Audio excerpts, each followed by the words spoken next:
Alright, what are we doing today, kids? We are plasma cutting with the old thing. Finally got this fucking thing working right. Mike didn't know what the fuck he was doing there. Yeah, he kind of screwed that one up. He was trying to figure out how to get the tip right and he couldn't get it. Anyway, this is an upside down 56 Ford F100 frame. It's getting a Crown Vic front end, which I got for the guy here. This one's reasonably low miles. I forgot exactly the number now off my head. But he tried putting Ranger wheels on it to roll it, but the Ranger wheels hit the calipers on the inside, so it doesn't roll, so we gotta deal with that. Anyway, say you're doing, a lot of people subscribe to me for the F100 builds that I did a long time ago. Here's another F100. This one's the older 53 through 56. Now, before you comment, let me explain a few things here. First off, I'm using 1/4 inch plate, welding from a little bit of drippy drip there. Looks like shit, but really won't matter once it's all finished up and polished out. Anyway, so it looks like hell, but I'm not really concerned. You got to put some spacers in here just so it doesn't spring. This is just leftover scrap tacked in there. You're just trying to do it so it doesn't boing, boing, boing, bouncy, bouncy. So, looks like hell. Now, in case you're wondering, the owner did that hammered paint Rust-Oleum stuff. He did the entire frame in this, so I had to grind it all off. This is what it looks like in the end. This one, passenger side's already been done. It's not perfect, but cleaned up. Threw some quick paint on it. And you need your alignment hole. And in the frame for your alignment hole, there's a rubber bump stop. The conical one, or conical. There's one here, and then there's one back in here that you also need to remove to clear room for this. And that's your center pin from the subframe. Either the older model subframes will have an aluminum pin, the newer ones will have a nylon plastic one. If you don't have one, maybe PM me. I might actually have one laying around. I tend to have a lot of these extra bolts and shit. So I just used some square tubing instead of round tubing this time. Last time I used the heavy wall, which we have, but it really doesn't matter. It's not that structural. Remember a few things. The original frame was perfectly fucking strong. Everything about this was perfectly strong enough to use.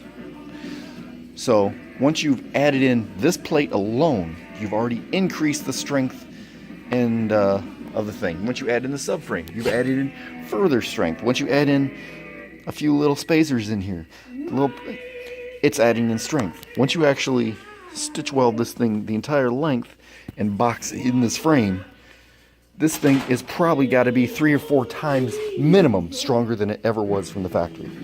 So there's that. Owner, don't know what he did with the original springs. He got rid of them. So these are a couple S10 springs. 97 S10 has the exact same length, just about within half an inch or so of the original length springs. So the original springs anyway were 1 3/4 inches. These are 2.5 inches. So you need to have mounts on the side. So I'm going to go scavenge from probably a Ranger tomorrow, where the parts are free. All I got to do is just torch them out of the truck. There's no bed on it or nothing. Most all trucks, F-150s, Chevy CKs, well, actually not the Ks. They might be 3-inch wide, but most two-wheel drive trucks, either S10s, Rangers, F-150s, 1500s, will have 2.5-inch wide springs. Get the brackets. You can buy Dormans off or whatever off or online. That'll work. Myself, like I said, I'm just going to junkyard them. Not a big deal. I'll paint those things up a little bit, make them pretty. I don't know how many videos I'm going to do in this because I really don't, all you're going to see in the end is this thing rolling on 4 wheels. Then he's taking the truck off, or he's taking the frame back off to West Virginia, and he's gonna put the body cab, or the cab and engine and all that shit back on it. Other projects which are not getting done anytime soon. 47 Studebaker? I'm not sure. I think it's what it is. 39 Pontiac is still S10 framed. Still not making any progress on my diesel because I ain't got fucking time for that shit. We're putting in this 56 here though. I'm doing the S10, or not S10. What the fuck did I say S10 for? Ford Explorer 373 limited slip disc brakes. So people need these. You're anywhere near me in Middle Tennessee area, or anywhere within a one or two states away. I sell them for about $200 flat.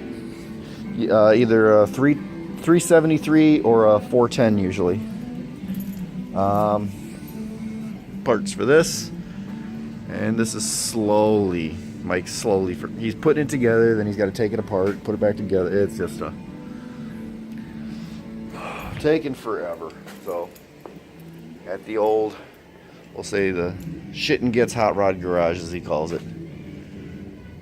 So this thing actually runs and drives. It's, you know, it's just trying to do final fitment, and then he's got to do more touch-up paint because, you know, well, whatever. Part of it, he couldn't afford to get the grill chromed, so he went with a green grill. I think it's a bad idea, but that's just me.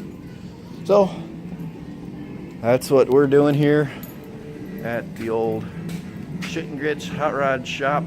We build them to shit and get. Giddy up. Giggity. Peace out, bitches.